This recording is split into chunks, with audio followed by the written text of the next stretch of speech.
The Eternus hung like an oversized, rusted-out can opener against the backdrop of a dying star, which was ironic, really, considering its mission was to keep humanity from getting canned. Captain Valen Kalix stood on the bridge, staring at the monitor that detailed the star's gradual descent into cosmic oblivion, a fireworks show that forgot it was supposed to be festive. "Ah, nothing like a little death of the universe to start the day," Valen muttered, rubbing a hand over his stubbled chin. His voice held all the enthusiasm of a sloth on sedatives. "Keeps the blood pumping, or, I guess, evaporating." Lieutenant Sita Grant, his second in command, snorted from her station. "Says the man who hasn't seen a pulse outside a med scanner since we launched." "Guilty as charged," Valen said. "But hey, at least we're not dead yet, unlike our lovely view." He gestured towards the star, its light fading like a cheap bulb in an overpriced lamp. "Big plans today, Captain?" Sita asked, flipping the switches of a control panel as if auditioning for the universe's most depressing light show. "Just the usual," Valen replied. "Keep the ship from falling apart, make sure none of us decide to go sightseeing outside the airlocks, and maybe, if the stars align just right, figure out how to survive the heat death of the universe." "Sounds like a full schedule," Sita said, sarcasm laced through her words like arsenic in a birthday cake. "Always is." "Captain," barked Ensign Harlan Beck, a young techie who'd seen all of 2 stars in his life. "We're getting some weird readings from Cargo Bay 7. Might be another rat infestation." "Perfect," Valen said, as if he'd asked for a side of vermin with his existential dread. "I was just thinking how much I missed playing pest control." "I'll grab a team," Sita volunteered, already halfway to the door. "Just in case it's more than rats, or less, considering our luck. Don't forget your flamethrower. Always good to be prepared for a sudden outbreak of space cockroaches or an impromptu barbecue," Valen called after her. Once she was gone, Valen turned back to the star folding in on itself. The plan was simple enough. Outlive the universe's death rattle. Not exactly a cakewalk, but beggars couldn't be choosers when the cosmos was determined to turn the lights out. The ship's AI, a gratingly cheerful program named Sunny, chirped to life. "Captain Kalix, today's temperature forecast. A mild cosmic heat death with a chance of nihilistic despair." "Thanks, Sunny," Valen replied dryly. "Just what I needed, a weather report from hell." The AI was a relic from when humans still thought they could program optimism into machines. Clearly, the programmers had never been trapped orbiting the universe's biggest bonfire. "Would you like a motivational quote?" Sunny asked, determinedly chipper. "Not unless it's quit while you're ahead," Valen shot back. "Noted, Captain," Sunny said, and the interface blessedly went silent. Meanwhile, Sita and her team reached Cargo Bay 7, weapons drawn and nerves steeled for whatever surprise the universe had left on their doorstep this time. The bay doors slid open with a groan louder than Valen's morning joints, revealing only the usual assortment of crates and shadows. "Well, at least we won't have to fight off any space bears," Sita said, stepping inside cautiously. "I was kinda hoping for something more exciting," said Corporal Jax Lynn, his flamethrower at the ready. "You know, like a rogue android or a sentient gelatin." "Careful what you wish for," Sita warned as their flashlights scanned the gloom. "The universe is always listening, and it has a sick sense of humor." They found the source of the disturbance in the form of a loose crate teetering on the edge of a stack, its contents, an assortment of mechanical spare parts, spilled across the floor. "Looks like our rats are getting an upgrade," Jax muttered, kicking a gear aside. "Upgrade or not, let's secure this mess," Sita ordered, her voice as steady as her aim. "The last thing we need is a mechanical uprising." Back on the bridge, Valen was running through the ship's status reports. Most of it was the usual. A bit of rust here, a suspicious creak there.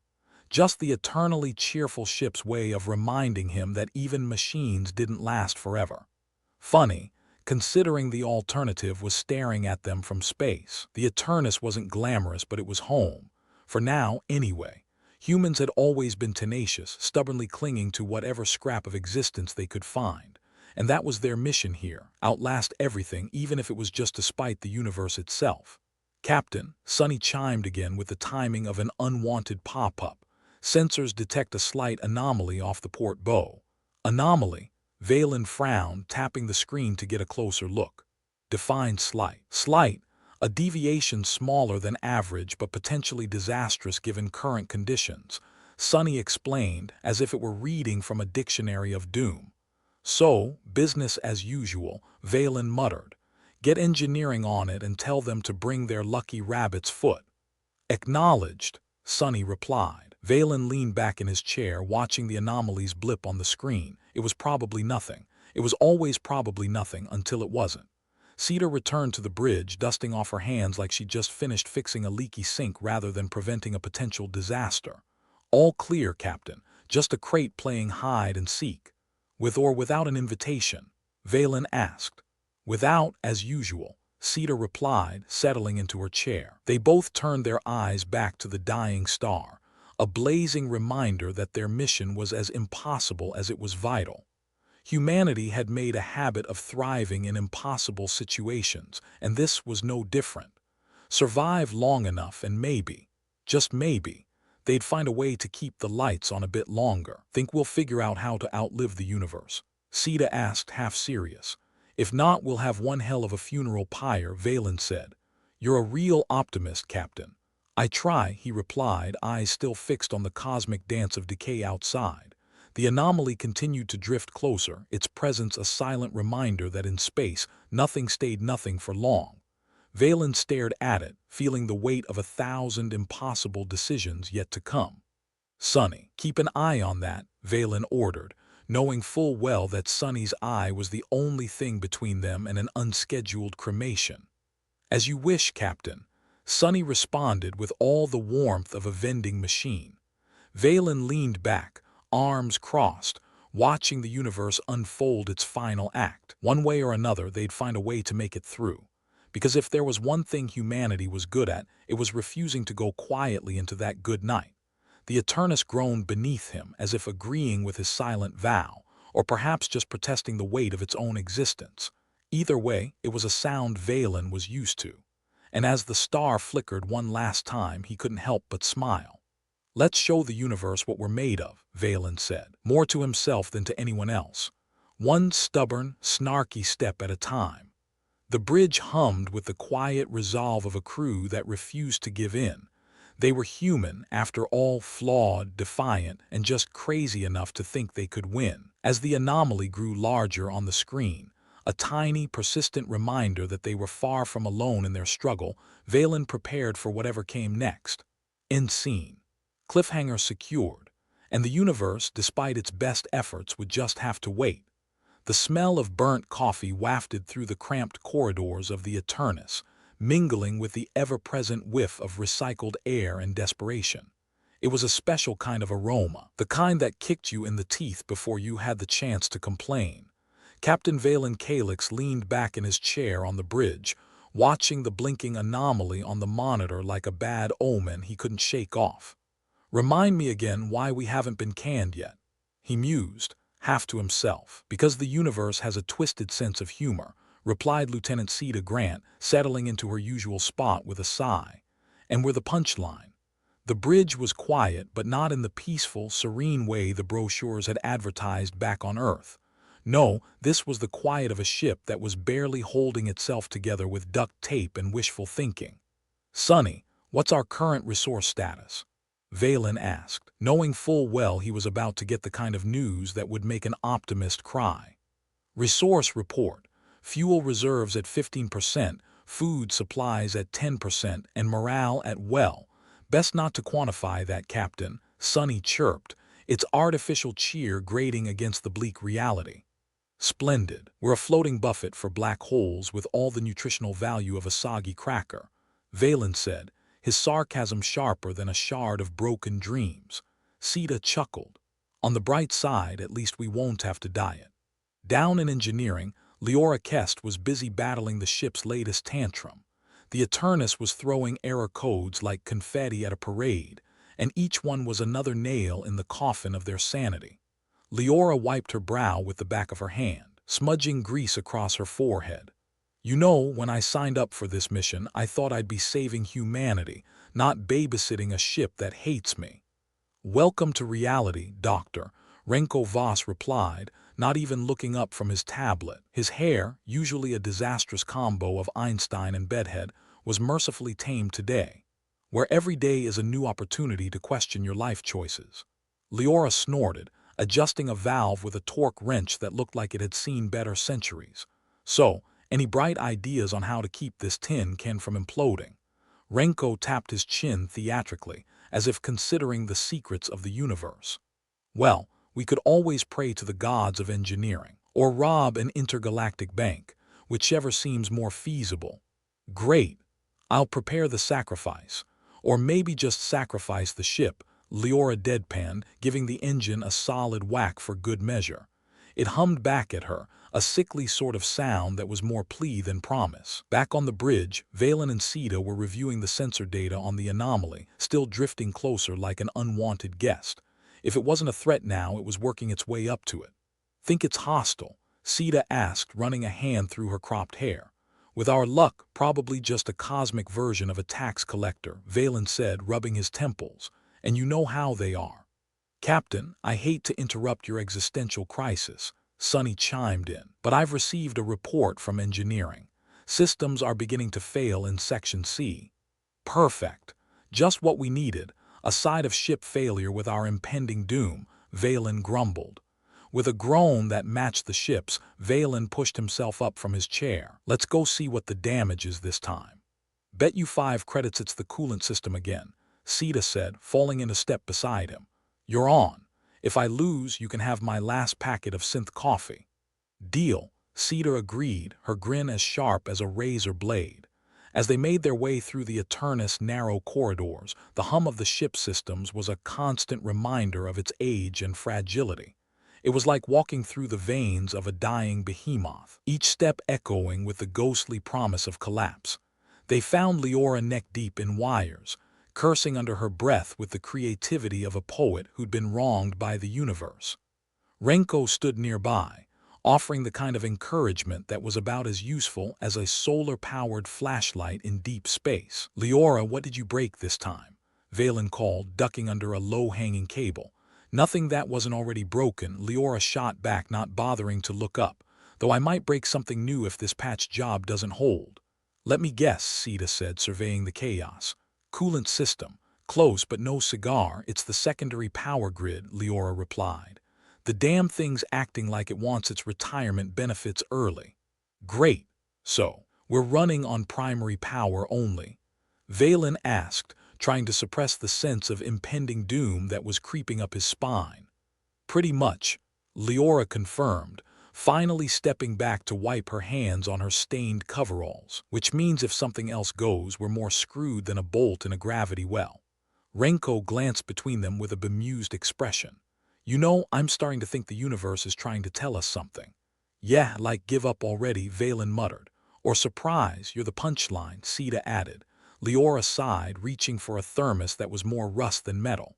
So, any big plans for not dying today, Captain? Well, I was going to suggest a vacation, but the travel agents keep hanging up on me, Valen replied. Guess the next best thing is duct tape and denial. Works for me, Leora said, taking a sip of what she generously called coffee. But if we're going to keep this ship afloat, we're going to need more than that. Like what? Sita asked. Like a miracle, or barring that, a plan to squeeze a bit more life out of this hunk of junk, Leora said, her voice edged with frustration. Renko perked up, a glint of mischief in his eyes. I might have a few ideas. Do they involve less traditional methods? Valen asked, leaning against the wall. Depends on how you define traditional, Renko said with a shrug. But let's just say if we pull this off, they'll be naming equations after us. Or gravestones, Sita added dryly. Let's hear them, Valen said, crossing his arms. We're already knee-deep in the universe's worst punchline. Might as well try to get a few laughs ourselves. Renko grinned, tapping on his tablet like a kid with a new toy. All right, here's what I'm thinking. We reroute the auxiliary power through the old mining lasers. Those relics, Leora interrupted, incredulous. They're older than you, Renko, and twice as likely to explode. Precisely, Renko said, undeterred. But if we can get them working, we could use the residual energy to bolster the main grid. Or blow us sky high, Sita pointed out. True, Renko conceded. But on the plus side, we'll go out with a bang. Valen sighed, rubbing the back of his neck. Okay, let's say we take this route. What are our odds? Better than zero, Renko said, grinning. Not exactly inspiring, Doc, Leora muttered. Hey, I'm a scientist, not a motivational speaker, Renko replied. But if it makes you feel better, I have a good feeling about this.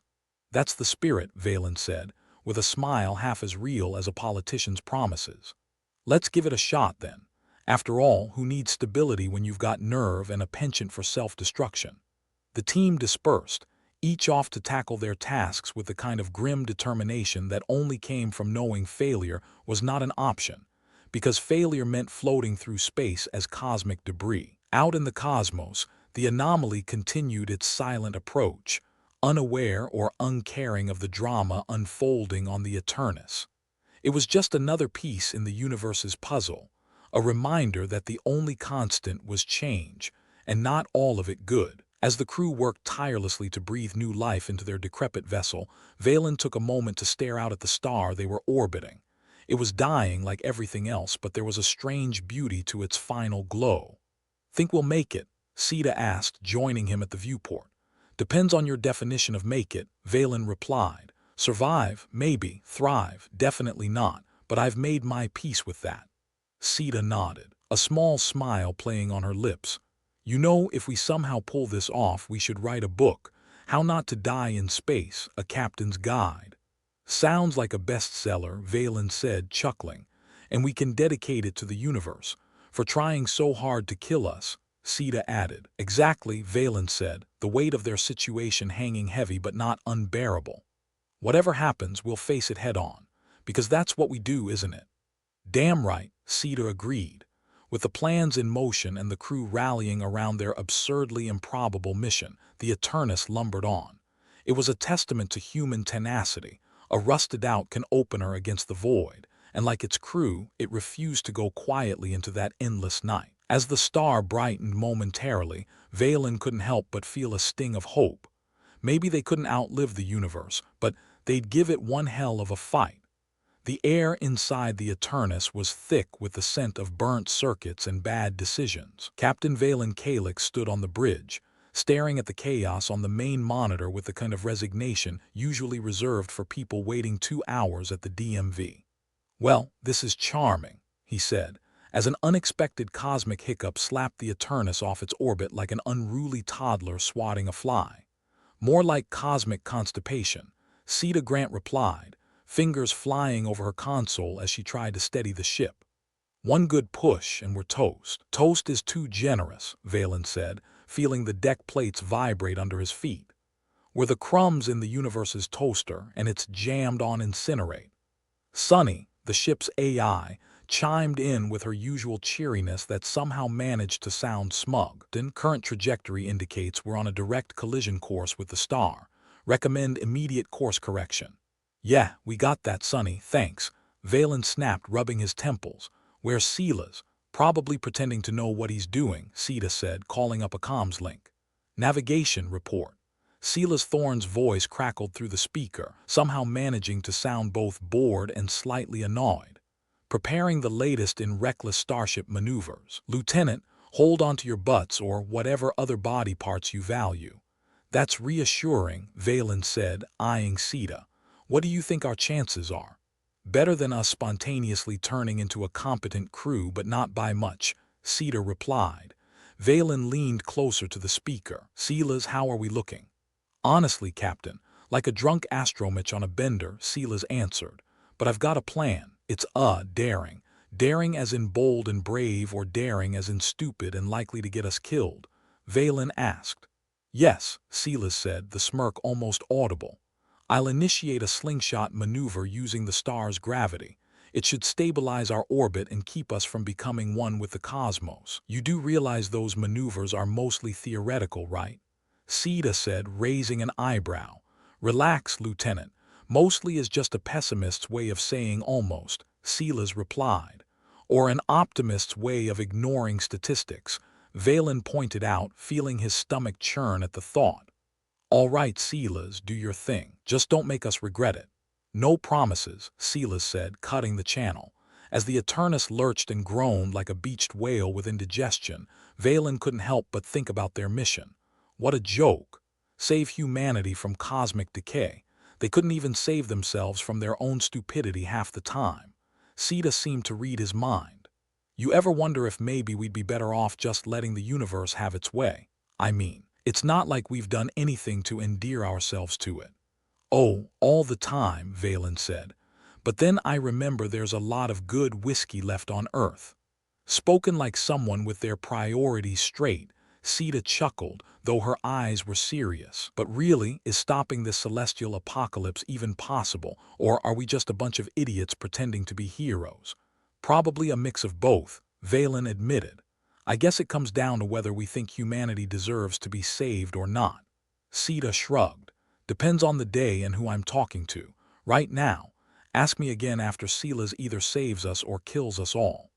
The ship shuddered violently as Silas worked his magic, or possibly his curse on the controls. Around them the dying star loomed large, a reminder of all that was transient and futile. Sonny, status update, Valen ordered, bracing himself against the vibrating console. Orbit stabilizing, Sonny reported with a hint of surprise, like someone who'd bet against their own team and lost. However, energy reserves are dwindling. Recommend immediate energy conservation measures. Of course, Valen muttered. Sita, tell engineering to dial back power consumption. Leora won't love it, but she can save her creative insults for later. On it, Sita said, already relaying the orders. Valen sighed, leaning back in his chair. So the star isn't going to eat us today, that's something. Always the optimist, Captain, Sita said with a wry grin. I try, Valen replied. Mostly because the alternative involves screaming into the void and I've got better uses for my voice. Down in engineering, Leora Kest didn't need a comms message to feel the ship's shift. She was already shoulder-deep in machinery, fingers dancing over control panels like a pianist trying to coax music from a half-broken instrument. All right, folks, she barked, waving a wrench like a conductor's baton. You heard the lady, power conservation mode. Renko, you're on generator duty. Harlan, double-check the connections. Last thing we need is a short circuit frying our asses. Harlan Beck, the eternally wide-eyed ensign, nodded with a gulp. Right. Leora connections, got it. Renko Voss smirked, his tablet tucked under one arm. And here I thought today was going to be boring. In this line of work, Leora snorted, boring is a luxury. Now stop gawking and start working. With the crew scrambling and the star ever watchful, the Eternus settled back into its routine, if you could call constant crisis management a routine. For a moment, Valen allowed himself a flicker of optimism, a dangerous and rare thing in their line of work. But just as quickly, reality intruded as it always did. Viewpoint shift, Valen said, turning to Sita. Let's talk mission. She sighed. What about it? What the hell are we doing here, really? Valen asked, gesturing around the bridge. Are we actually saving humanity or just delaying the inevitable? Sita considered this, running a hand through her short hair. I think we're trying to give humanity a fighting chance. Whether that's noble or stupid, who knows? Probably both, Valen said. But sometimes I wonder if we're just trying to outlast the universe's sense of humor. Given the state of this ship, I'd say the universe is winning. Sita replied, her attempt at humor laced with something darker. They fell into silence, each lost in their own thoughts as the star bathed them in its fading light. It was a moment of calm that neither fully trusted, like the eye of a storm. Captain, Sonny interrupted, you may wish to review the latest projections. The anomaly is exhibiting increased activity. Valen groaned, rubbing his face with his hands. Of course it is. Can't have a quiet moment, can we? Sita pulled up the data, her eyes scanning the figures with the speed of someone used to bad news. Looks like it's accelerating. Whatever it is, it doesn't seem to want to wait around. Just our luck, Valen muttered. All right, double the watch on navigation. Silas might need a hand. And a brain, Sita added, but I'll see what we can spare. As everyone settled back into their tasks, Valen let out a breath. The mission was a joke, the universe was a bastard, and they were the punchline. But for now, they were still here, still fighting. And as long as they were, maybe there was hope. Not the kind of hope that promised roses and rainbows, but the kind that said, screw you, universe, we're not done yet. Stay alert, everyone, Valen said, his voice steady. We've got a long way to go and a lot more bad jokes to write. The Eternus creaked in agreement, as if daring the universe to throw its worst their way. Together, they braced for whatever came next, a crew of misfit heroes on a ship held together by grit and sarcasm. And so they continued, not with the certainty of victory, but with the stubbornness of those who refused to give in. Because in the end, that's what humanity was. Stubborn, irreverent, and defiantly alive, even amid the cosmic absurdity. The Eternus wasn't so much cruising through space as it was limping with a swagger, each mechanical grown a testament to its stubborn refusal to give up the cosmic ghost. Captain Valen Calix leaned against the doorway of the bridge, watching the star on the monitor like he was eyeballing a particularly smug adversary. One they'd temporarily outmaneuvered, but one with a grudge that wouldn't quit. "Captain," a voice came from behind him as dry as the Sahara. It was Mira Elan, the ship's communication officer with a knack for cryptography and the sunny disposition of a funeral director. "We've intercepted a signal. Something big." "Big, huh? Bigger than the star that almost turned us into space toast." Mira rolled her eyes, a gesture as habitual as breathing for her. "Well, it probably won't fry us, but it might lead us to something that can." "Fantastic," Valen replied, unable to contain his sarcasm. "Because what we need right now is more danger." "What's it about?" Mira swiped her finger across her tablet, bringing up a flurry of graphs and squiggles that looked as unintelligible as quantum mechanics written by a drunken poet. "It's not the what, Captain, it's the where. This signal's coming from the Hades cluster." Valen whistled low. "Hades, huh? Figures. Why send roses when you can send a death threat wrapped in a mystery?" "Exactly," Mira said, handing over her tablet. "But here's the kicker. It's broadcasting on ancient tech frequencies. Stuff that's been obsolete since before my grandmother was born." "Old tech in the Hades cluster," Valen mused. "Sounds like a stroll through a haunted scrapyard." Sita Grant joined the conversation, leaning back in her chair with arms crossed. "What do you think? Treasure map or trap?" "Knowing our luck, both," Valen replied. "What's your take, Sita?" She shrugged, her eyes flinty. "We're already in a mess. What's one more besides? New tech could mean new hope, or at least new ways to screw things up creatively." "Optimism, thy name is Sita," Valen said with a smirk. "All right, Mira, patch it through to Silas and Leora. Let's see what they make of it." Mira nodded, her fingers dancing over her console. "Better buckle up. If it's a trap, we'll need every trick in the book." Harlan Beck, who'd been eavesdropping with the subtlety of a neon sign, piped up from the back of the room. "Maybe it's the answer to our energy problems. Or maybe it's an invitation to a cosmic barbecue where we're the main course." Sita retorted, her tone as cutting as broken glass. Valen shook his head, amused despite himself. "Either way, we're not turning back now. Let's see where this leads." Down in engineering, Leora Kest was elbow-deep in circuitry, cursing in a language that sounded suspiciously like it was invented for the sole purpose of swearing. Her assistant, Renko Voss, looked on with the detached curiosity of a cat watching a particularly entertaining mouse. "Incoming data from Mira," Leora announced, not bothering to look up from her work. "Something about an ancient signal." Renko sighed, tapping his tablet. "Ancient signals in a ship held together by spit and duct tape. Why not? It's not like we planned on going quietly into the night." "Quiet's overrated," Leora said, finally stepping back to wipe her hands on her stained coveralls. "Thoughts?" Renko scrolled through the message, eyebrows raised. "If this tech's as old as she says, it'll either kill us or save us." "Sounds about right," Leora agreed, turning to her motley crew of engineers. "All right, gang, listen up." The team snapped to attention with the enthusiasm of a group facing a firing squad. Leora wasn't one for speeches, but when she spoke, people listened. "We've got a potential lead on new tech. That means priority one is keeping this rust bucket functional until then. Double-check all connections and, for the love of gravity, keep the power conservation measures in place. I don't want to end up a floating popsicle because someone got lazy." "Yes, ma'am," Harlan chirped, his voice a mix of eagerness and thinly veiled terror. "Renko, you're on signal analysis with me. Let's see if we can figure out what we're walking into." Renko gave a mock salute, his wild hair sticking out at all angles like he'd been electrocuted one too many times. "On it, Chief." As the team dispersed, Leora turned back to her console, the signal data scrolling across the screen in alien hieroglyphs. Her fingers flew over the keys, filtering through the noise, trying to extract something resembling sense from the chaos. "Looks like we're not the only ones who like playing with fire," she muttered. Renko glanced over. "You think it's a trap? Everything out here is a trap, Renko. The trick is not getting caught in the teeth." The ship continued its journey, stubbornly plowing through the void like a defiant old man refusing to move for a bus. Above all, there was the unspoken hope, the dangerous glimmer of a new possibility. **** On the bridge, the crew gathered to discuss their next move.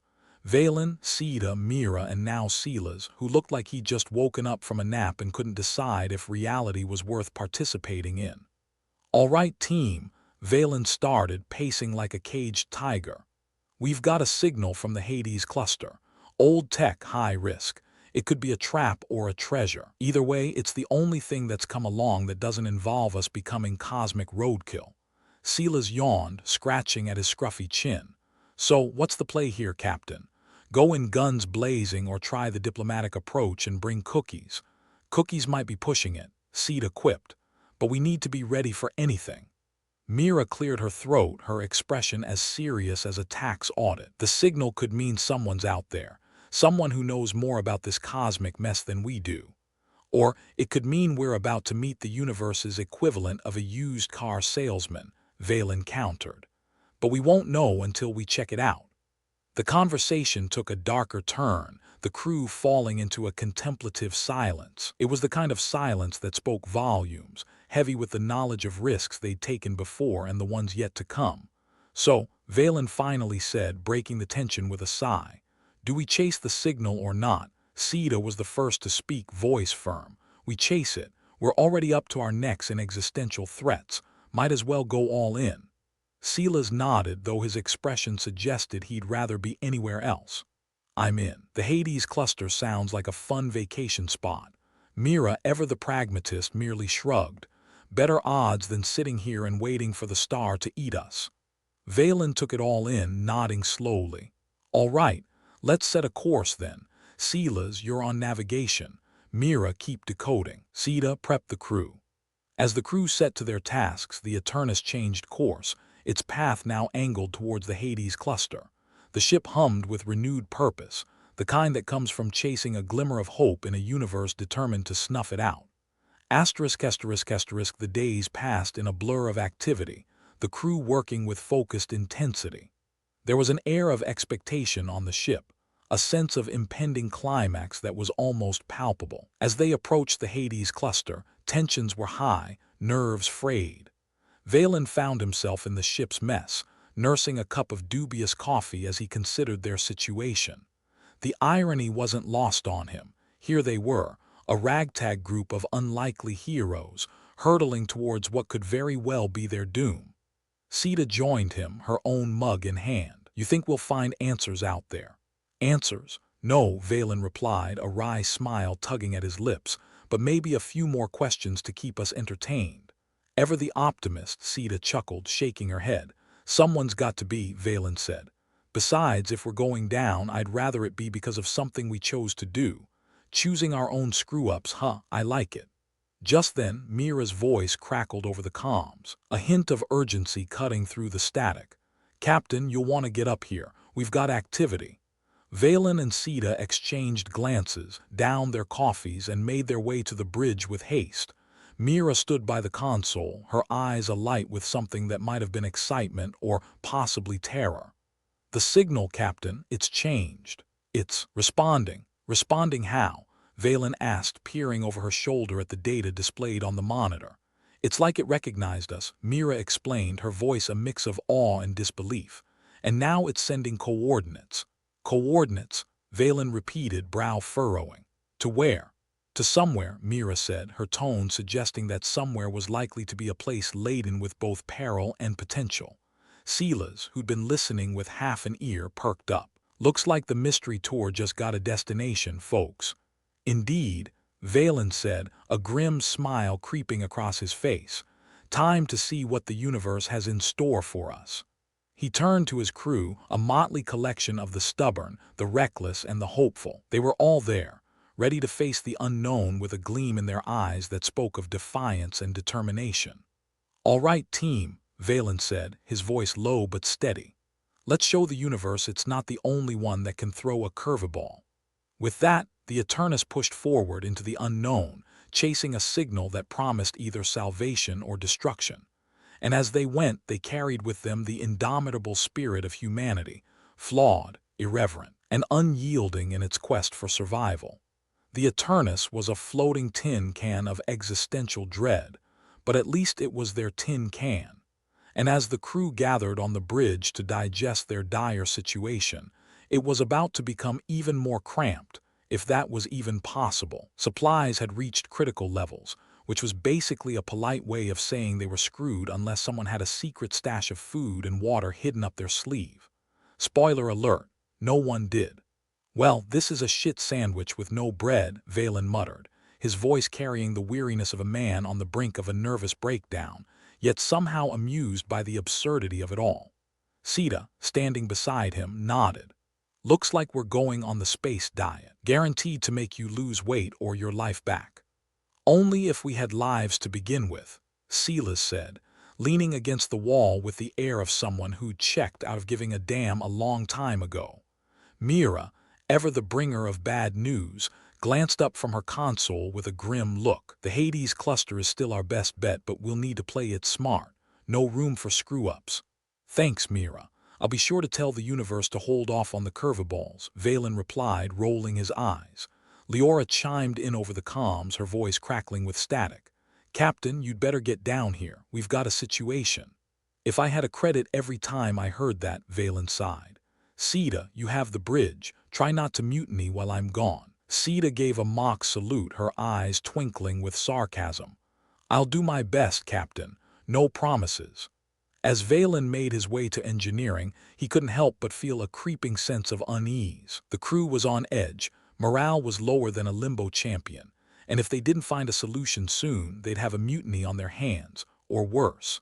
Upon entering engineering, he found Leora and Renko crouched over a console like ancient priests worshipping at the altar of broken tech. The room was a mess, wires and circuits strewn about like the aftermath of a robot party gone horribly wrong. "What's the damage?" Valen asked, his tone as dry as the Sahara. "Power cores acting up again," Leora replied, her voice a blend of frustration and resignation. "The damn thing's older than my grandmother and about as reliable." Renko nodded, his hair resembling the aftermath of a lightning strike. "We either fix it, or we're going to be the first human popsicles this side of the galaxy." Valen rubbed his temples, feeling the weight of the universe pressing down on him. "Great. Any good news?" Leora gave a humorless chuckle. "We found a bolt that isn't rusted. Does that count?" "At this point, I'll take it." As they worked to stabilize the power core, the flickering lights and groaning metal served as a constant reminder of their precarious predicament. It was a symphony of chaos, underscored by the ever-present threat of failure. In the mess hall, the rest of the crew was gathered, engaged in a heated debate that teetered on the edge of mutiny. Sita, acting as the voice of reason, was trying to keep things from devolving into a full-blown riot. "We need a plan, not a shouting match," she said, her voice cutting through the tumult like a knife through butter. Harlan, ever the optimistic pessimist, piped up. "What's there to plan? We run out of supplies, we die. Simple." "And here I thought happy hour was going to be the death of me," Silas quipped, earning a few strained chuckles. Mira, arms crossed, added her 2 credits to the mix. "We keep moving towards the Hades cluster. It's our only shot." "But what if it's a trap?" another crew member asked, voice tinged with fear. Sita shrugged, a grim smile on her lips. "Then at least it'll be a more interesting way to die." Back in engineering, Valen and his team worked tirelessly to coax the power core back to life. It was a losing battle, a futile endeavor against the inexorable march of entropy. But they pressed on, driven by sheer stubbornness and a touch of insanity. As sparks flew and alarms blared, Valen couldn't help but chuckle. "You know, there was a time I thought this would be exciting." Leora grunted, her hands deep in the guts of the machine. Exciting's just another word for terrifying, Captain. Got that right, Renko agreed, wiping sweat from his brow. At least if it blows, we won't have to worry about supplies anymore. Always the silver lining with you, Valen said, shaking his head. Finally, after what felt like an eternity, the power core stabilized, its hum a welcome reprieve from the cacophony of malfunction. It was a temporary fix, a band-aid on a bullet wound, but it would have to do. All right, Valen said, exhaling deeply. Let's hope this holds until we reach the cluster. Otherwise, we're all going to have a very long nap. Returning to the bridge, Valen found the crew in slightly better spirits, though the tension was still thick enough to cut with a knife. They were survivors, each in their own way, but even the toughest warriors had their breaking points. So, Valen began, addressing the crew with a confidence he didn't entirely feel. We're heading towards the Hades cluster. It's a long shot, but it's the best option we have. Silas shrugged, his demeanor languid. Better than waiting for the ship to fall apart and take us with it. Or we could hold a party, Harlan suggested, glancing at the dwindling rations. We've got enough to throw one hell of a last hurrah. Sita clapped him on the back, though her expression was grim. Keep that in the back pocket just in case. As the Eternus continued its journey, the crew had little choice but to face their own mortality. It was an uncomfortable dance with the inevitable, a tango with fate that left them all a little more raw and a lot more real. Valen stood at the viewport, staring into the endless void. It was a beautiful kind of nothingness, the kind that made you feel both infinite and infinitesimal all at once. He wondered if there was a lesson buried somewhere in the chaos, a nugget of truth to cling to as the universe threatened to swallow them whole. Sita joined him, her expression contemplative. Deep thoughts, Captain, Valen snorted, just wondering how we got here. Probably the same way we get into all our messes, Sita said with a wry smile. One bad decision at a time. He laughed, a short bark of amusement. Ain't that the truth? Mira's voice came over the comms, interrupting their fleeting moment of levity. Captain, we've got a problem. Of course we do, Valen muttered, turning away from the stars. What now? The system failure from earlier, it's back. Only this time it's affecting life support. Valen's heart plummeted, though he kept his voice steady. How long do we have? Not long, Mira replied. A few hours tops. Perfect, he said, his tone laced with sarcasm. Just enough time to write our wills. The crew gathered once more, their faces pale and drawn, a grim determination settling over them like a shroud. They were tired, hungry, and on the brink of collapse, but they were still breathing, for now. Valen addressed them, his voice carrying the weight of command. All right, folks, we're in a bad spot, but we're not out yet. We've faced worse and we've come through. We can do it again. Silas grinned, though his eyes were shadowed. Yeah, but usually we had better odds. True, Valen admitted, but we're nothing if not resourceful. Harlan cracked a smile. And reckless, Valen agreed. But that's what makes us who we are. The crew set to work, pooling their meager resources and talents in a last-ditch effort to stabilize the ship. It was a patchwork of hope and desperation, a testament to human ingenuity in the face of insurmountable odds. As they toiled, the ship shuddered and groaned, the metal protesting their presence with each passing second. But they pressed on, fueled by the stubborn refusal to go quietly into that good night. Valen worked alongside them, his hands as dirty as any other's, his mind racing with possibilities and contingencies.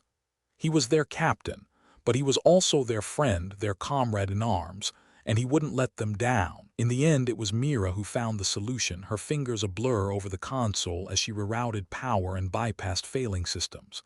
It was a gamble, a Hail Mary pass into the void, but it was all they had.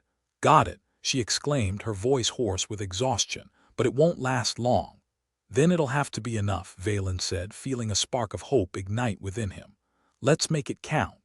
With renewed vigor, the crew set their sights on the Hades cluster, their destination now a beacon of both promise and peril. They were battered, bruised, and barely holding on, but they were still alive. And in the universe's grand scheme of things, that was something.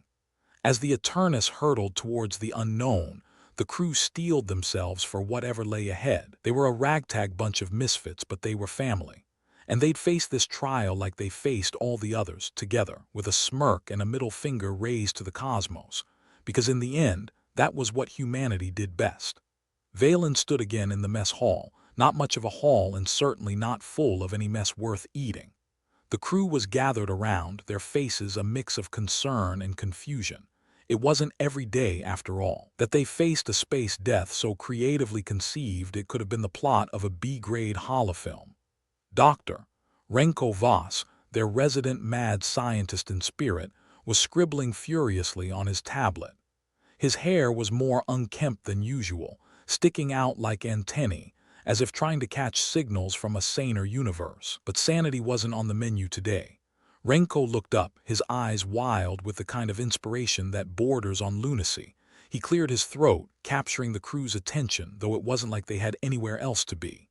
"I've got a plan," he announced, as if proclaiming a eureka moment that no one had asked for. Valen leaned back, crossing his arms with a skeptical arch of the eyebrow that spoke volumes. "Let me guess," he drawled. "You're going to propose something that involves us not dying horribly." "That's the idea," Renko replied, his voice tinged with a manic enthusiasm. "I've been studying the signal from the Hades cluster, the ancient tech frequencies. There's a potential to create a self-sustaining energy loop." The room fell silent, the crew collectively blinking like they'd just heard Renko propose building a spaceship out of cheese. Sita broke the silence with a slow clap, her expression torn between amusement and incredulity. "A self-sustaining energy loop, huh? Why didn't we think of that before?" "Oh wait, because we're not certifiably insane." Renko waved off her sarcasm like he was swatting away a bothersome fly. "Hear me out. The signal has a unique frequency pattern that, if integrated with our systems, could theoretically create an energy feedback loop. It might stabilize our power core long enough to reach the cluster. Or blow us up faster," Silas interjected, scratching his chin in thought. "But hey, at least we'd be warm for a few glorious seconds." Mira rolled her eyes, ever the voice of dry realism. "So, let me get this straight. You want to use a signal from a long-dead civilization's tech to fix our very much alive problem. We're talking about a solution that may or may not turn us into space dust." Renko nodded enthusiastically. "Exactly." Valen sighed, feeling the weight of command pressing down on him like a cosmic anvil. "It's a Hail Mary pass," he said slowly. "But given the alternative, I'd say it's worth considering." Sita shrugged, her usual sarcasm giving way to grim acceptance. "Well, we're already hurtling towards a fiery demise. Might as well add some style to it." The crew grumbled, but there was a sense of reluctant agreement settling over them. Desperation had a way of making even the craziest ideas appear sane. It was either attempt Renko's plan or sit back and let the universe squash them like bugs under its indifferent boot. Valen clapped his hands together, drawing the crew's focus back. "All right, listen up. We're going to try Renko's plan. It's risky, but we've faced worse odds and come out the other side. Let's get to it." The crew dispersed, each member returning to their stations with a renewed sense of purpose, or at least a lack of alternatives. Valen watched them go, feeling both proud and apprehensive. They were family, this ragtag bunch of misfits, and they'd seen each other through enough disasters to last a lifetime. But this was new territory even for them. He turned to Renko, who was still fiddling with his tablet, lines of code scrolling by in a dizzying blur.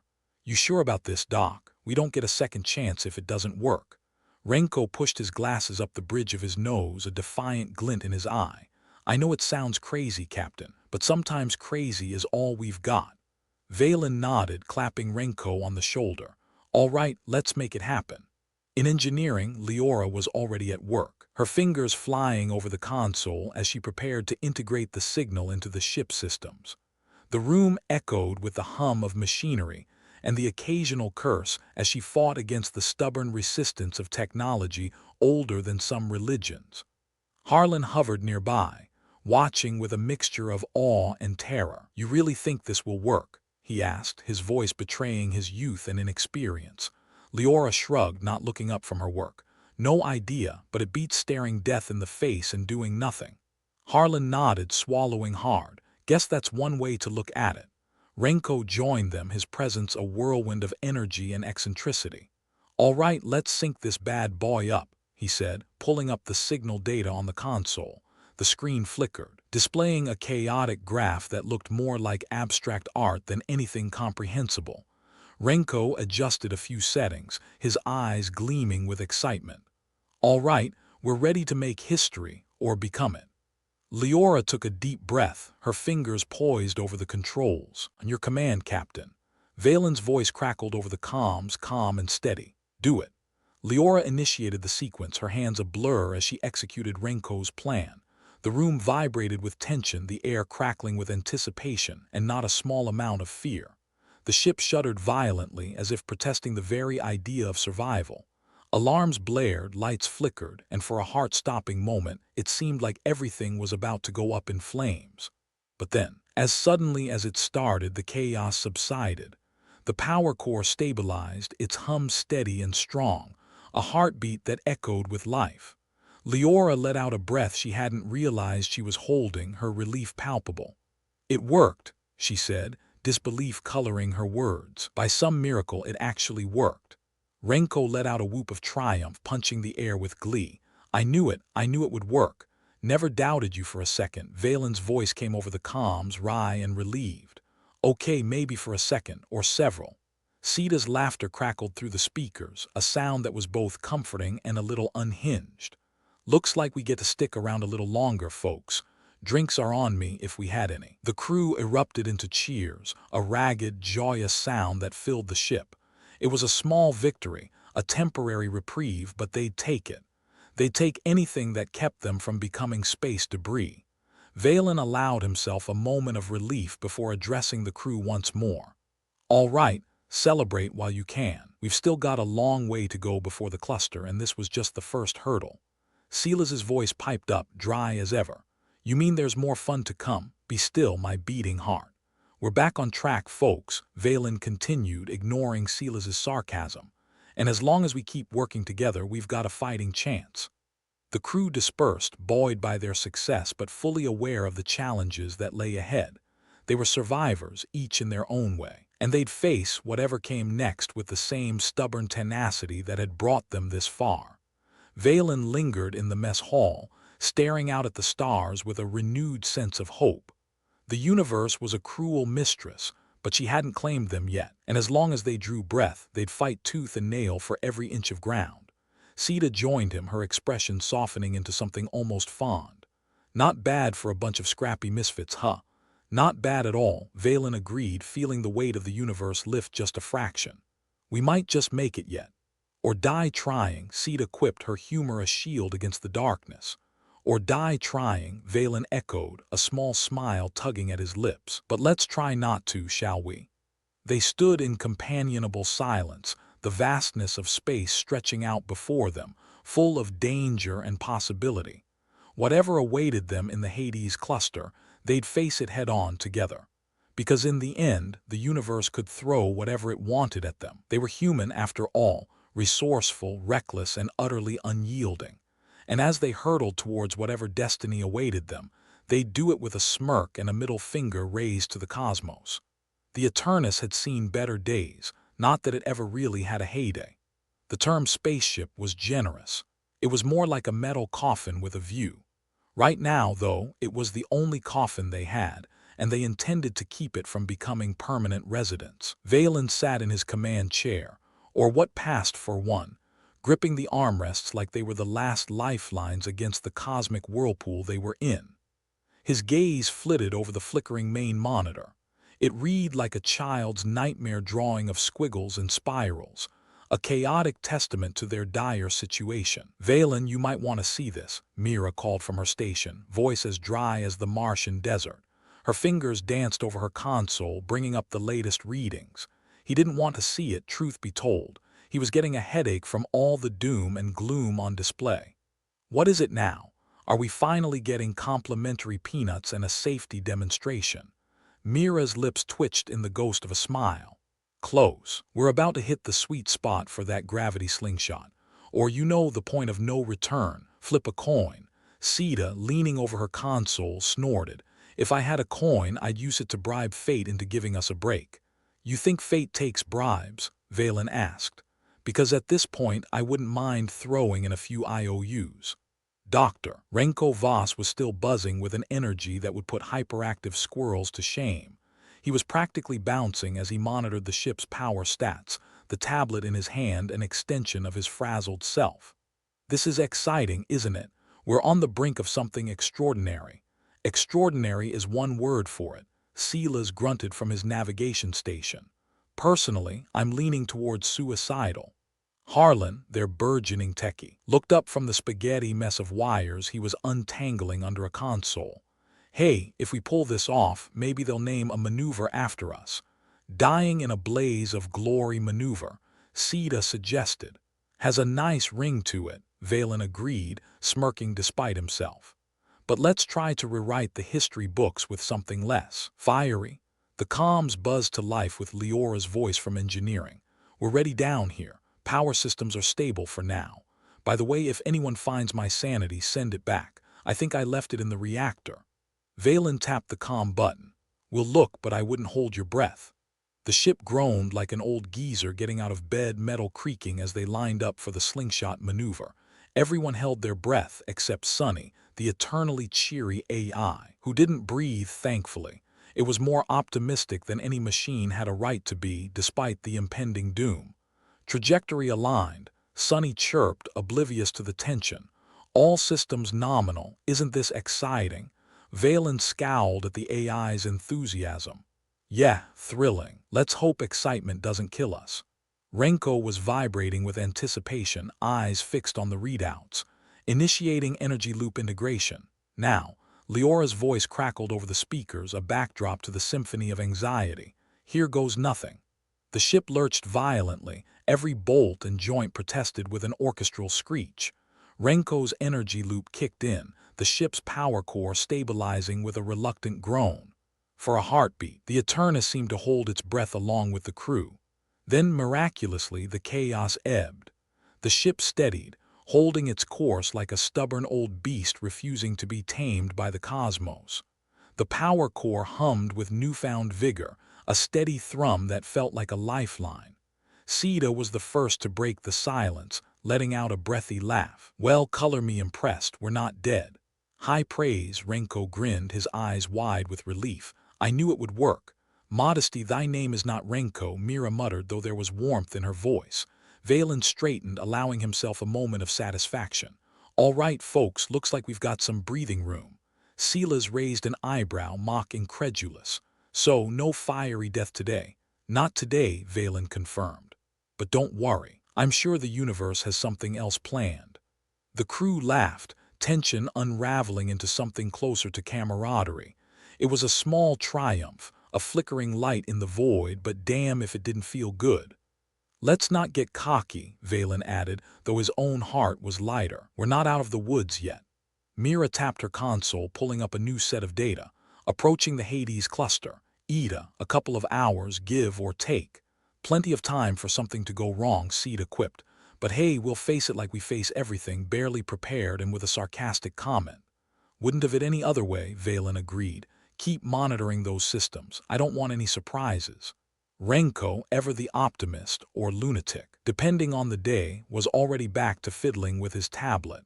I have a few theories to test once we reach the cluster. There's so much we could learn from those ancient signals. Valen shot him a look that could melt titanium.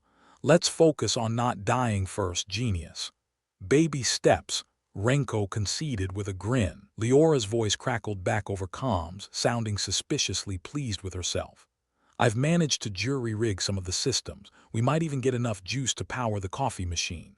Sita gasped theatrically. A miracle, truly the gods smile upon us. Or they're laughing at us, Harlan offered, rejoining the conversation. Either way, I'll take a cup of anything that resembles coffee. Valen allowed himself a rare laugh. All right, let's keep it together, folks. We've got a few hours before we hit the cluster, so let's make sure everything stays functional. The crew settled back into their tasks, buoyed by their unexpected success. They were an odd bunch, each more eccentric than the next, but they were his crew, and damn it if they didn't just pull off the impossible. In the mess hall, now a makeshift gathering spot, the crew convened in a rare moment of relaxation. Sita actually found a dusty deck of cards, and they were soon gathered around a table, indulging in the timeless tradition of gambling with non-existent stakes. "If we had booze, this would be perfect," Silas commented, dealing out the cards with practiced ease. "Maybe we'll get a party when we get back to civilization," Harlan said hopefully. "Assuming we make it back," Mira pointed out, ever the realist. Valen watched them banter, a strange warmth spreading through his chest. They'd survived another day, another challenge, and they'd do it 100 times over if they had to. "Here's to surviving the universe's worst," Sita said, raising an imaginary glass. The others followed her lead, invisible drinks lifted in a mock toast. "To surviving," they chorused, laughter mingling with the hum of the ship. As the laughter faded into the background noise of the Eternus, Valen felt the weight of command settle back on his shoulders. But for now, it was a bearable weight, a reminder that they'd face the darkness and come out the other side. "All right, back to work. Let's make sure we're ready for whatever the cluster throws at us," he said, breaking the moment with a smile. The crew dispersed with a renewed sense of purpose, scatterings of laughter and snark trailing in their wake. They had a destination, a plan, and just enough stubbornness to see it through.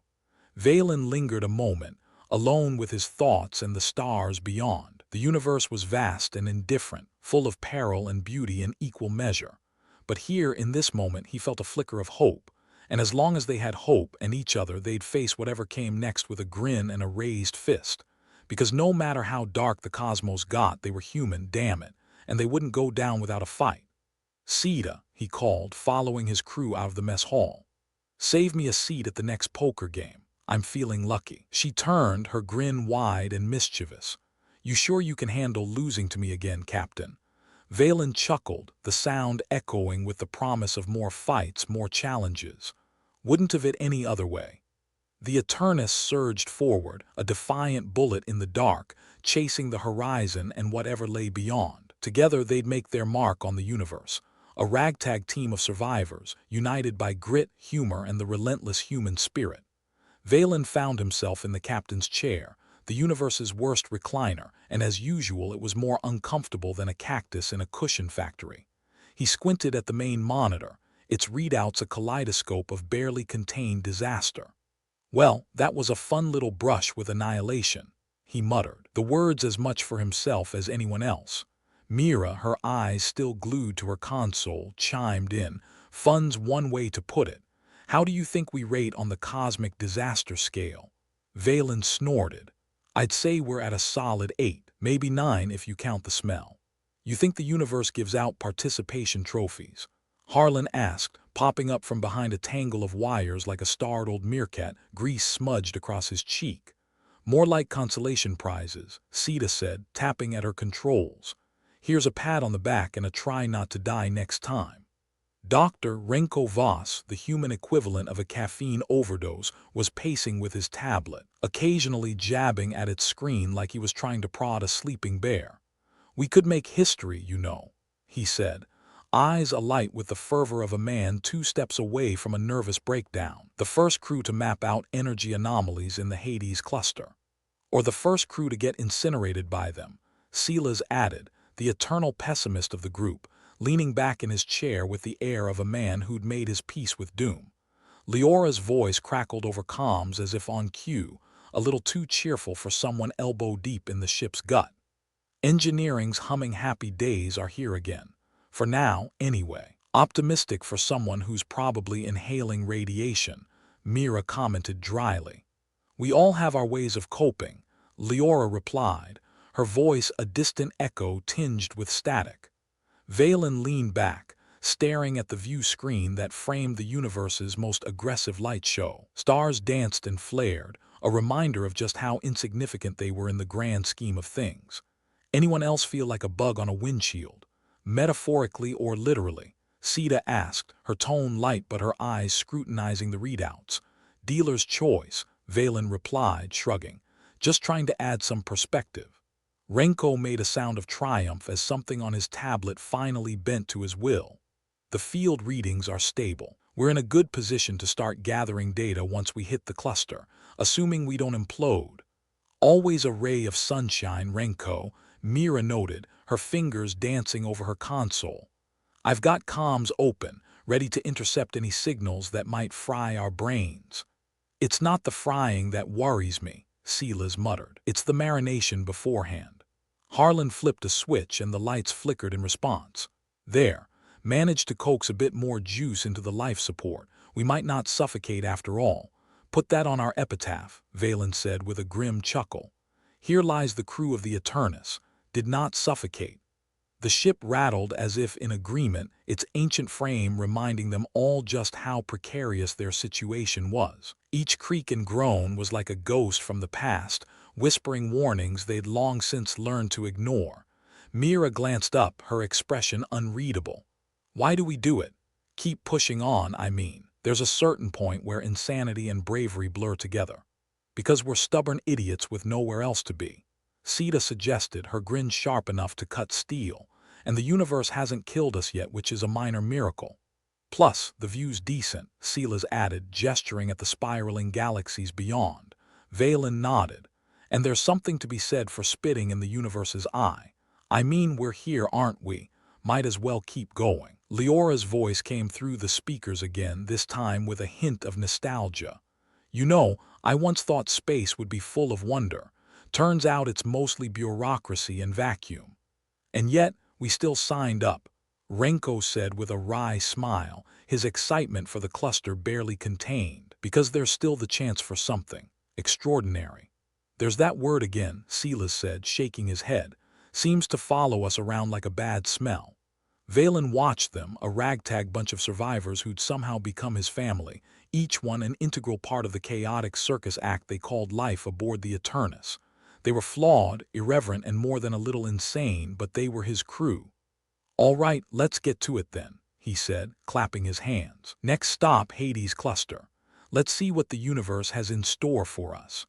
The crew dispersed, a flurry of motion and banter as they settled back into their roles. Valen watched them go, a small smile playing at the corners of his lips.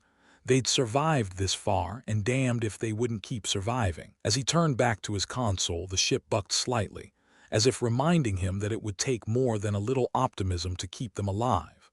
But hell, they'd already defied the odds more times than he could count. And so they continued their journey, a defiant bullet screaming through the darkness, bound for whatever mysteries lay ahead. Together, they'd face the unknown with grit, humor, and the stubborn determination that defined humanity. The minutes ticked by, each one feeling like an eternity as they approached the Hades cluster.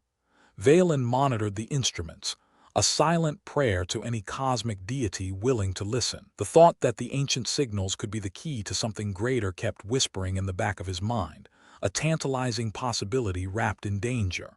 Renko was like a kid on a sugar high, bouncing about with theories spilling from his mouth like a broken faucet. These signals could be anything, remnants of a civilization, echoes of a cosmic event. The possibilities are endless. And so are the ways to die, Mira interjected, her voice a dry counterpoint to Renko's exuberance.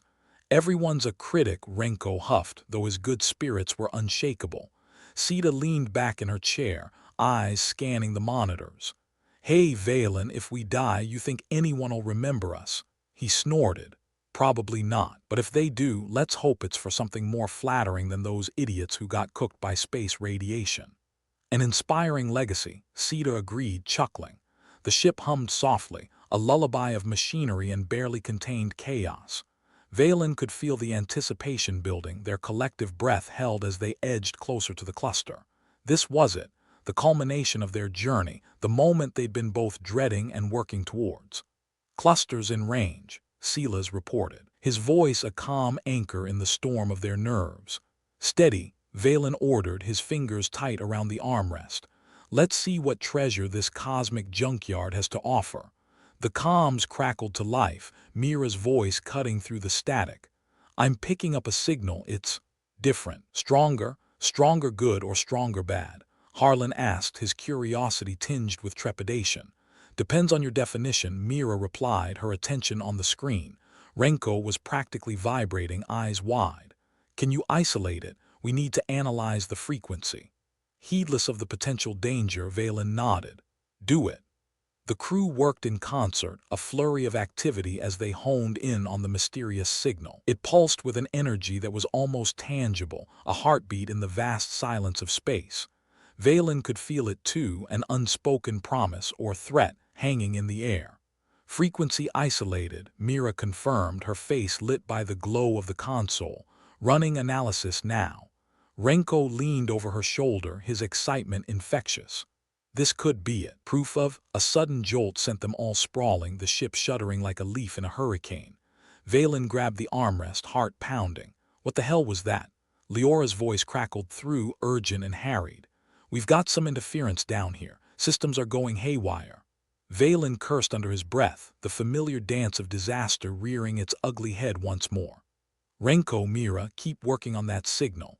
Everyone else, hold this bucket together." The ship creaked ominously, a symphony of distress that set Valen's nerves on edge. But there was no time for fear, only action. They were too close to turn back now.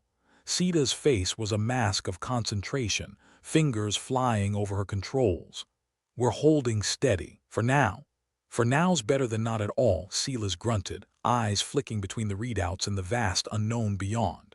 The interference lessened, the ship settling back into a semblance of calm. Valen let out a breath he hadn't realized he'd been holding, the tension rolling off his shoulders like a boulder. "All right, get me some good news. Anyone."